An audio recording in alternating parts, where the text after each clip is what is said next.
영국의 한 빈민가에서 태어난 빅터라는 어린아이가 있었습니다.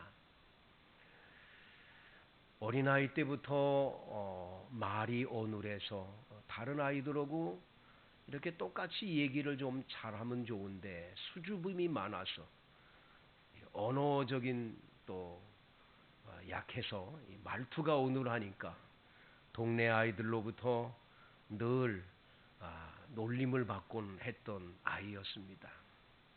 자연스럽게 엉뚱한 행동도 하고 학교에서 성적도 그렇게 좋지가 않은 것 같으니까 이 아이는 늘 이렇게 다른 아이들과 어울려서 지내지를 못하는 그런 아이였지요. 15살 되던 해에 학교에서 IQ 검사하는 시간을 갖게 됐습니다. 근데 IQ 검사를 했는데 놀랍게도 이 빅터에게 175라고 하는 IQ 검사에 175가 나온 거예요. 세상에 이런 천재가 없는 거죠. 선생님은 이상하다. 이거 좀 성적을 잘못 매긴 것 같다. 얘가 평상시에 말도 어눌하고 행동도 그래서 아이들한테 놀림을 받는 이런 아이가 175가 된 건 만무지. 그래서 앞에 일자를 빼고 75라고 그냥 적어놓고는 이거를 아이들 앞에 공개를 했습니다. 어떤 아이는 120, 어떤 아이는 119 이러면서 다 했는데 빅터 아이 차례가 됐을 때 선생님이 돌고래 같은 머리를 가진 아이가 우리 반에 있단다. 바로 빅터지. 빅터는 75야 라고 얘기를 해서 아이들이 다 깔깔대고 웃고 빅터 스스로는 나는 정말 전능하구나. 나의 IQ는 돌고래만큼밖에도 안 되는구나 라고 그렇게 생각하게 됐습니다. 그런 식으로 매일매일 학교를 생활을 하니 무슨 공부할 맛이 있겠어요. 얼마 학교 다니다가 학교를 그냥 두고 이 아이는 그냥 사회생활로 가게 됩니다. 그는 사회생활을 하면서 여기저기 공사판에 다니면서 막노동으로 이렇게 어린 시절을 보내는 거지요. 그러다가 2차 세계대전이 일어났습니다. 2차 세계대전이 발발되니까 이 빅터가 나도 군대에 자원 입대해서 나라를 위해 싸워야 되겠다 하는 생각에 자원 입대를 했는데 그 입대했을 때 다시 한번 IQ 검사를 했는데 IQ 검사 결과 175가 나온 거예요. 깜짝 놀랐어요. 자기가 그렇게 천재인 줄은 상상을 못했던 거예요. 나중에 알고 봤더니 옛날 그 학교에서 75라는 건 선생님이 잘못됐다는 것이 깨달아지게 돼요. 왜? 자기 성적표가 175니까. 그때부터 빅터는 삶의 태도가 바뀌어져요. 내가 적어도 75의 전응아가 아니야. 나는 175의 나는 IQ를 가진 천재야. 이 생각을 갖기 시작을 하니까 빅터는 세계관이 달라지기 시작을 합니다. 책을 써서 책에 그 훌륭한 그런 저자가 되기 시작을 하죠. 그뿐만 아니라 아이디어로 발명품을 만들어서 여러 가지 특허를 냈습니다. 이를 기반으로 성공적인 기업가가 되는 거죠.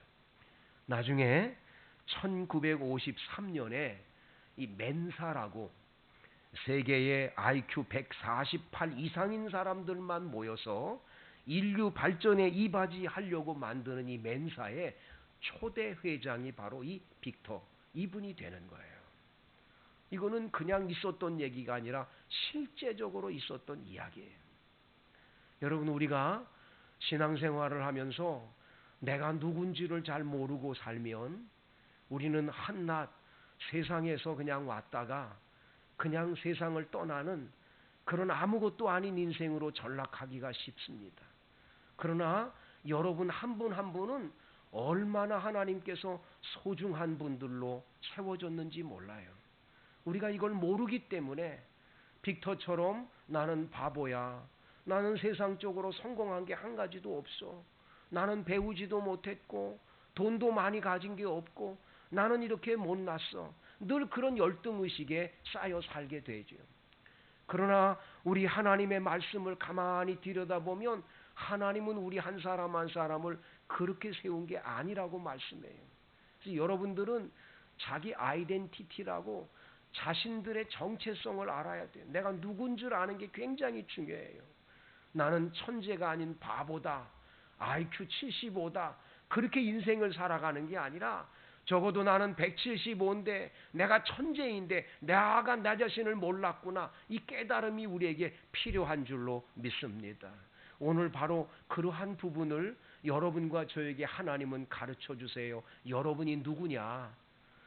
여러분 예수 믿는 우리가 누군지 우리가 어떤 하나님의 사람들인지를 아는 게 중요한데 오늘 그걸 가르쳐 준다는 말씀이지요.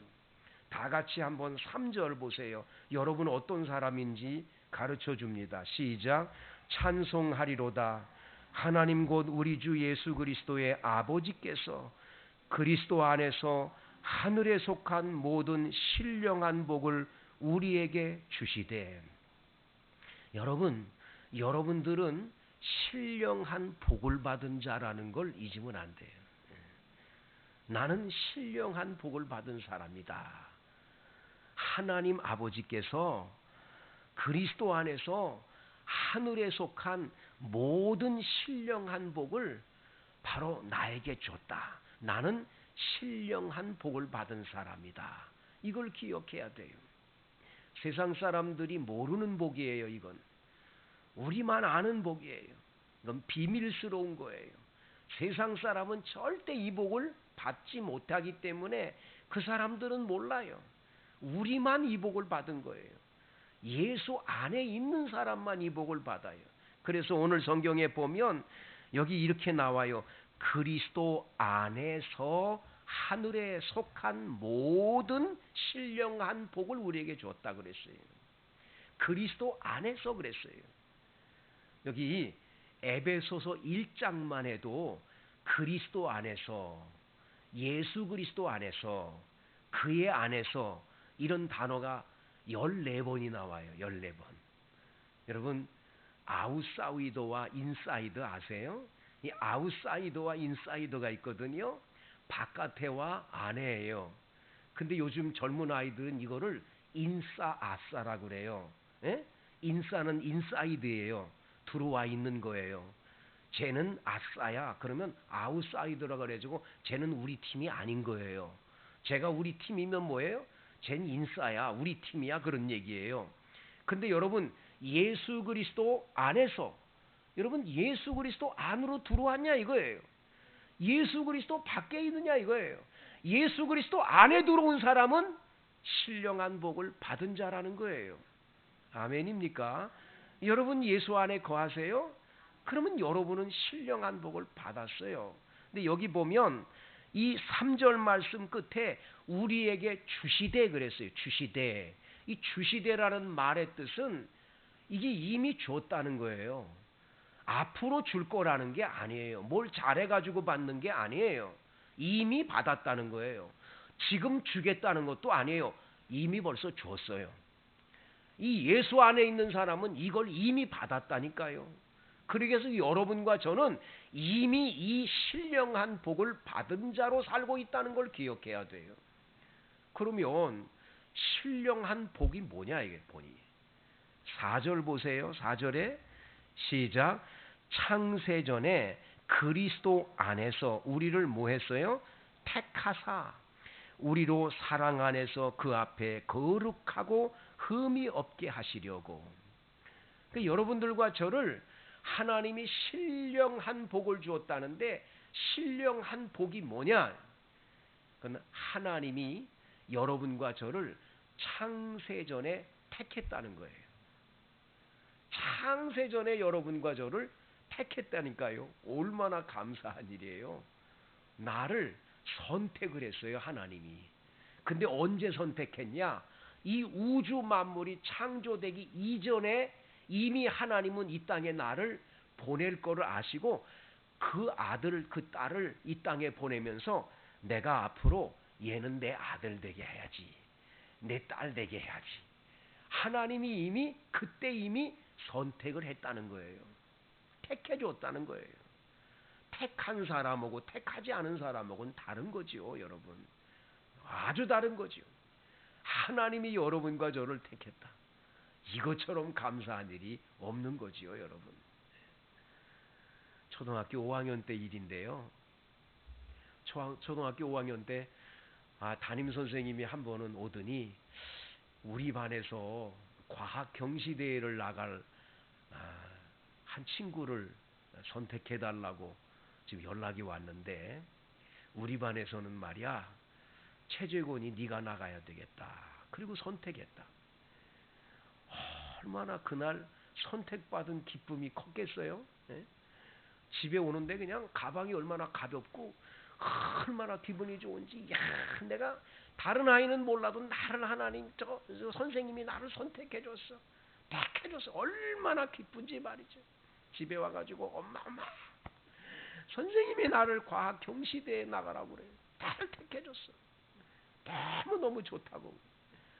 어머니께서 너만 택한 거니? 예, 나만 택했다고. 다른 반 아이들은 다른 반에도 한 명씩 다 택했다고.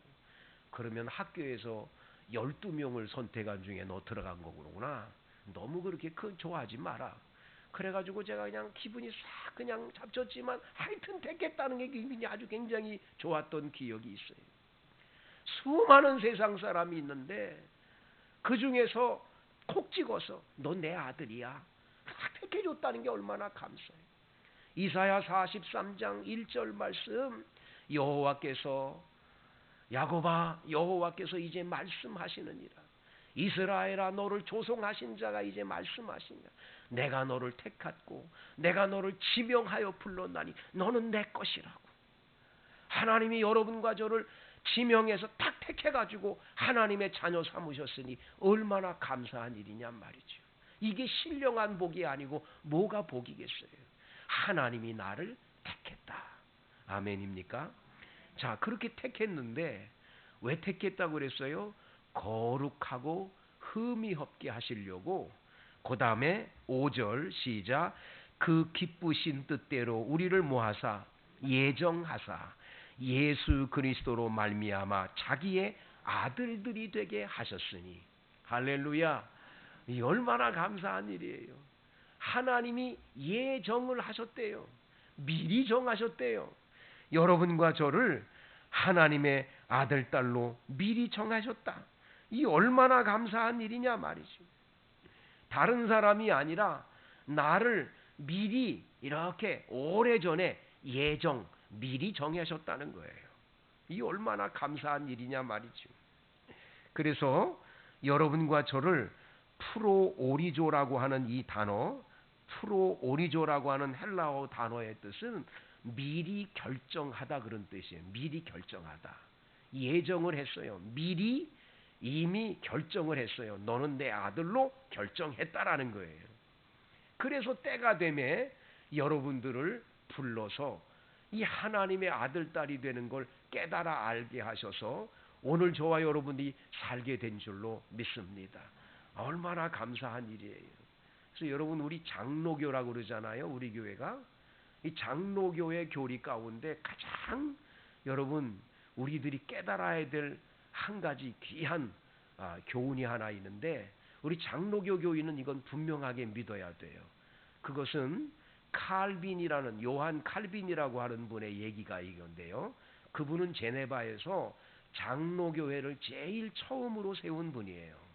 그분의 책인 기독교 강요 이런 책에 보면 우리 장로교 교인, 특별히 그리스도인들은 하나님이 예정하셨다는 거예요. 그래서 예정론을 우리는 믿는 거예요. 하나님의 자녀들을 미리 예정해 놓은 사람들이라는 거예요. 목사님, 그러면 전도할 필요도 없잖아요. 미리 정해 놓은 사람이면 하나님이 다 구원시킬 건데, 그런데 하나님은 어떤 거냐? 전도를 통해서 그걸 알려주는 거예요. 그러니까 전도를 안 하면 주님이 선택하고 주님이 예정해 놓은 사람들은 몰라요. 자신들이.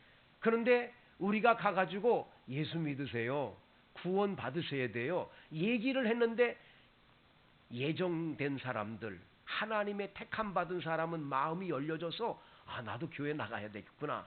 그래가지고 예배당에 들어와 등록을 하고 신앙생활을 시작을 하고 나중에 세례를 받게 되고 이 길을 걸어가게 되는 거예요.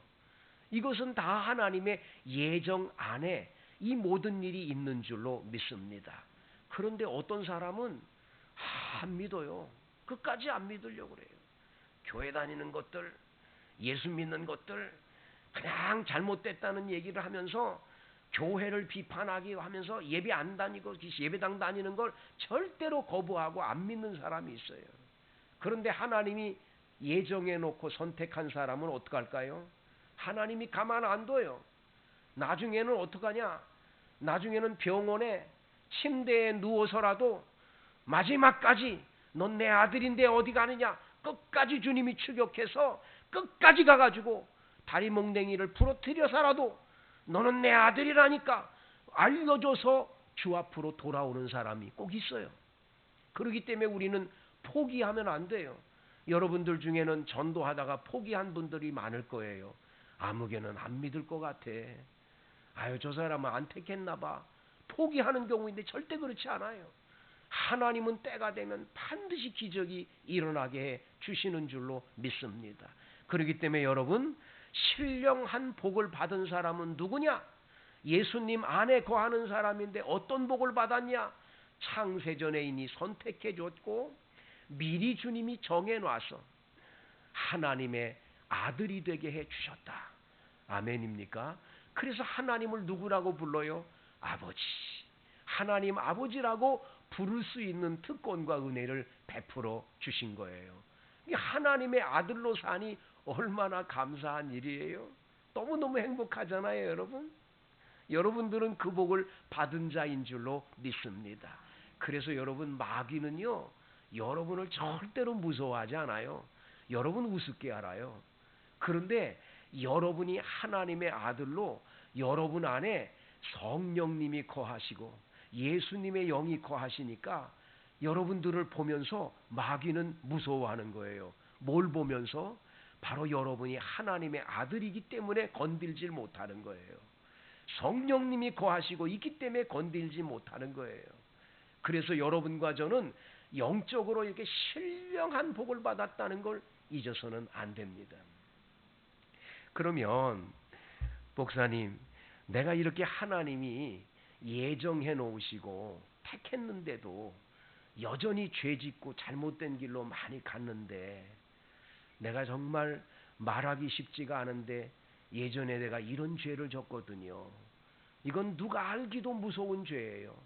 그런 죄를 지은 나 같은 놈이 어떻게 하나님의 아들로 살 수 있어요? 그런 분들이 계시죠. 이 죄 문제가 큰 거거든요. 근데 여러분 한번 본문 말씀을 읽어보겠는데 7절을 읽어봐요. 7절 시작. 우리는 그리스도 안에서 그의 은혜의 풍성함을 따라 그의 피로 말미암아 속량 곧 죄사함을 받았느니라. 아멘.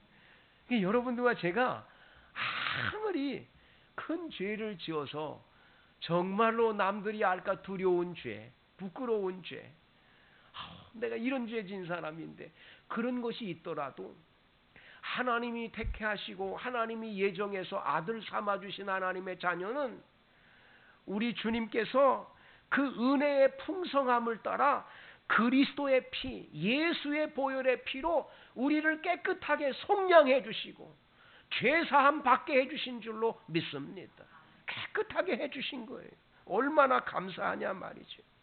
여기에 속량이라고 하는 단어, 아폴리트로시스라고 하는 이 단어, 이 헬라어 단어의 뜻은 세 가지 뜻이 있어요. 첫째가 뭐냐? 자유라는 뜻이 있고, 둘째는 구원이라는 뜻이 있고, 세 번째는 풀어줌이라는 뜻이 있습니다. 여러분, 옛날에는 사람들을 노예 시장에다가 갖다가 팔아요.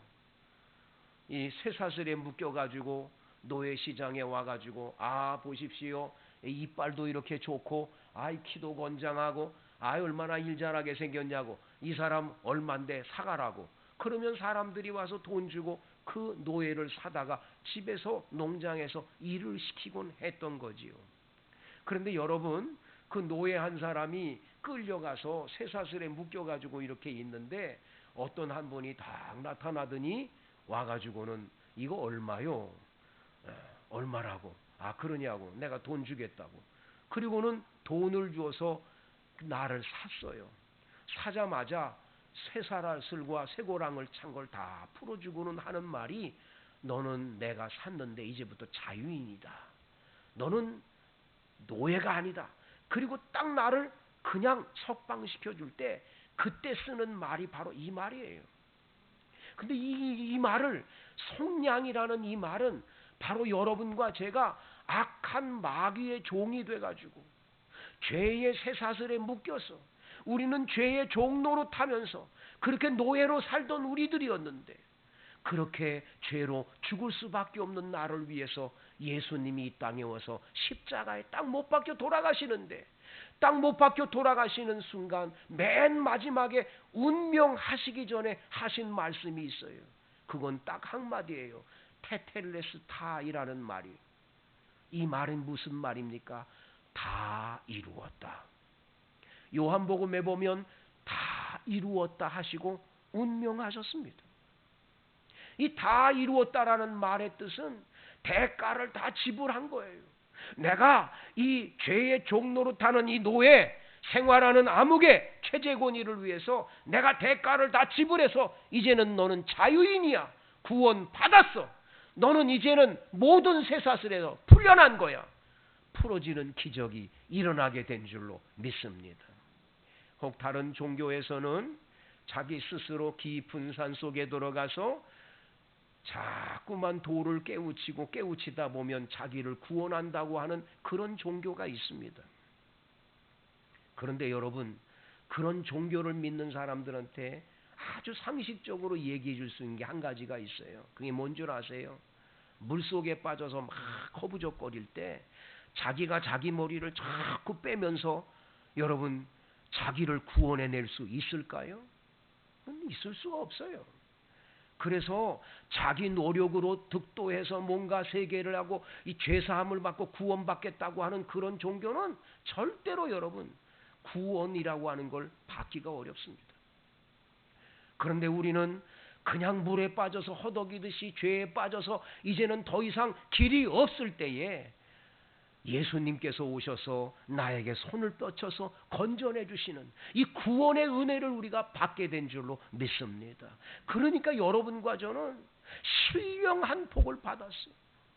나 같은 사람을 하나님이 택해 주셨고 미리 예정해 주셨다가 나를 하나님의 아들 삼아 주셨는데, 아들인 내가 지은 죄가 너무 많은데 깨끗하게 씻어 주셔서 나를 속량해 하나님의 아들답게 살도록 복 내려 주셨으니 얼마나 큰 복을 받았냐. 이 신령한 복을 여러분과 제가 받은 자가 된 줄로 믿습니다.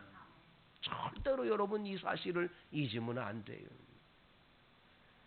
제가 파주에서 목회할 때 한 번은 정말 대한민국 사람들이 부러워할 만큼 부러워하는 그런 사람 중에 한 사람이 저에게 기도를 받으러 한 번 온 적이 있어요. 100억대 부자예요. 100억대 부자. 그때 당시에 100억대 부자인데 부천하고 인천에 땅이 그렇게 많고 건물이 그렇게 많고 뭐 건설회사 큰 회사도 차려서 그 회장 노릇을 하는 그런 분인데 간암에 걸려서 찾아왔어요. 저한테 기도를 받겠다는 거예요.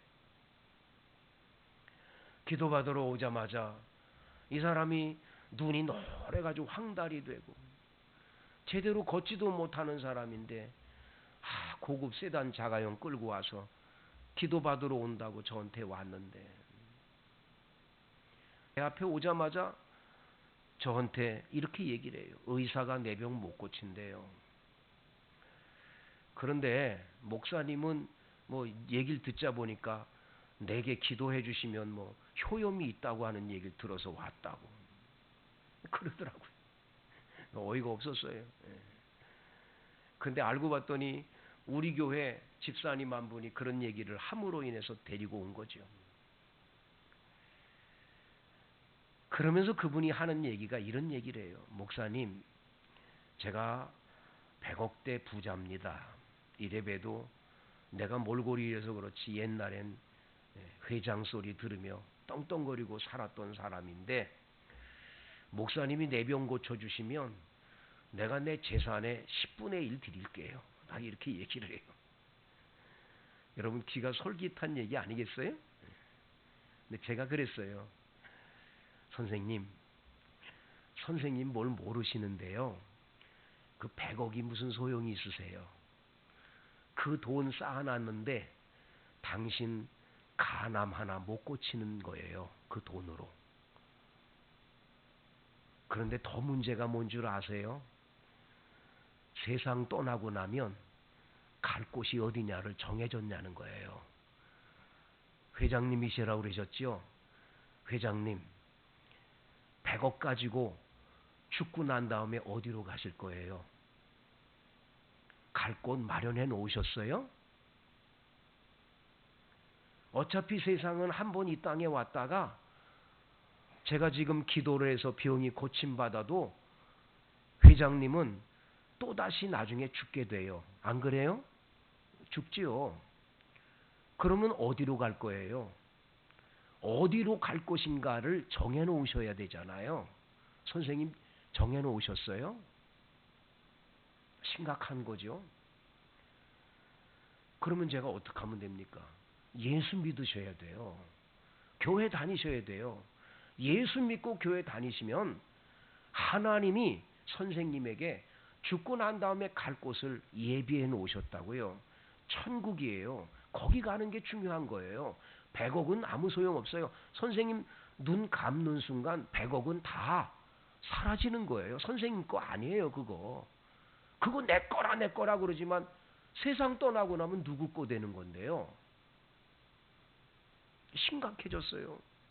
그러면 이분이 그 자리에서 그럼 목사님 더 예수 믿을게요 이러면 되는데 저 생각해 보고요. 우선은 좀 기도해 주세요. 이렇게 얘기하는 거예요. 그 안수 기도해 줬어요. 그 다음에 또 왔어요. 두 번째 안수 받았어요. 그 안수 받고 난 다음 그 다음에 아주 잠잘 잤다고 또 왔어요. 두 번째 받을 때 또 그랬어요. 예수 믿어야 된다고 소용없다고 이건 중요한 거 아니라고. 세 번째 또 왔어요. 세 번째도 똑같이 얘기했어요. 세 번째 받은 다음엔 안 와요. 그 다음엔 어떻게 됐는지 묻지도 않았어요. 그 데리고 온 집사님한테도 여쭤보질 않았어요. 어떻게 됐는지 모르겠어요. 근데 중요한 게 뭐냐면 많은 분들이 이 세상에 있는 부귀영화가 최고인 줄 알고 그것만 바라봐요. 사실은 신령한 복이 최고의 복인 걸 몰라요. 여러분 이걸 알아야 돼요. 이 신령한 복을 받은 다음에 이 세상을 바라보면 이 세상의 것들이 별게 아니라는 것을 느껴져요. 그래서 세상과 나는 간 곳 없고 구속한 주만 보이는 거예요. 예수 믿으면 이 세상의 모든 재물과 영화 분도 만도 못하다고 말하는 거예요. 이 신령한 복을 받은 사람의 삶의 모습이 되는 거죠. 언제 한번 텔레비전을 봤더니 차인표 씨가 나왔더라고요. 차인표 씨가 성남에 있는 어느 교회 목사님을 만나는 장면이 나와요. 김정하 목사님이라는 분이더라고요. 근데 이 김정하 목사님이 어떤 분으로 유명하냐? 지하의 개척교회 조그만 교회 목사님이신데 이 목사님엔 두 가지 특징이 있어요. 하나는 루게릭이라는 병에 걸려서 몸이 점점 굳어가요. 나중에는 언어도 못할 정도로 혀도 굳는 거죠. 이게 무서운 병이죠. 이 걸린 목사님이세요. 근데 이 목사님이 더 유명한 건 뭐냐? 개척교회에서 형편이 어려우니까 구두 닦기를 해요.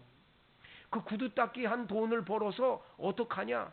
이걸 가져다가 컴패션이라고 가난하고 어려운 사람을 돕는 거기 기관에다가 끊임없이 보내서 여러 학생들을 이게 장학금을 주고 먹을 걸 전해주는 그러한 일을 하는 거예요. 차인표 씨가 가서 이 목사님이 그 삶의 멘토라는 거예요. 멘토. 목사님, 목사님은 구두 닦기나 하고 그렇게 좋은 일 하는데도 왜 루게릭병을 하나님이 주십니까? 사람들이 묻는다는 거예요. 김정환 목사님이 이렇게 얘기를 하는 거예요. 왜 당신은 내게 없는 것만 얘기하냐고. 내 안에 있는 기쁨은 왜 모르냐고. 내가 가진 게 얼마나 많은데 5만 원짜리 구두통 하나를 사다가 내가 구두 닦기를 했을 때 1000배의 하나님의 복을 주었던 건 왜 생각을 안 하냐고. 자살하려고 하는 사람이 찾아와 가지고 상담을 하는데 내 몇 마디 말을 듣고는 자살을 결심한 걸 다 벗어버리고 내가 살아야 되겠다고 하면서 돌아갈 때 그 기쁨이 얼마나 큰 줄 아느냐고. 부부가 둘이서 헤어지려고 그런 마음을 가지고 왔었는데 내게 찾아와서 몇 마디 말하다가 우리 부부 살아야 되겠다 그리고 돌아갈 때 그 기쁨을 아느냐고. 그런데 그 기쁨보다 더 중요한 기쁨이 있다고. 그건 하나님이 나에게 준 신령한 복이라고. 하나님이 나를 택했다고. 나를 정해서 하나님의 아들 딸 삼았다고. 그리고 나를 지금도 사용하고 있다고. 왜 없는 것만 보느냐고. 하나님이 내게 준 축복은 얼마나 큰데. 너무 감동을 받았어요. 성도 여러분, 올 1년 동안은 매일 우리가 이걸 실천합시다. 눈을 떠서 세수를 하고 아침을 먹고 출근할 때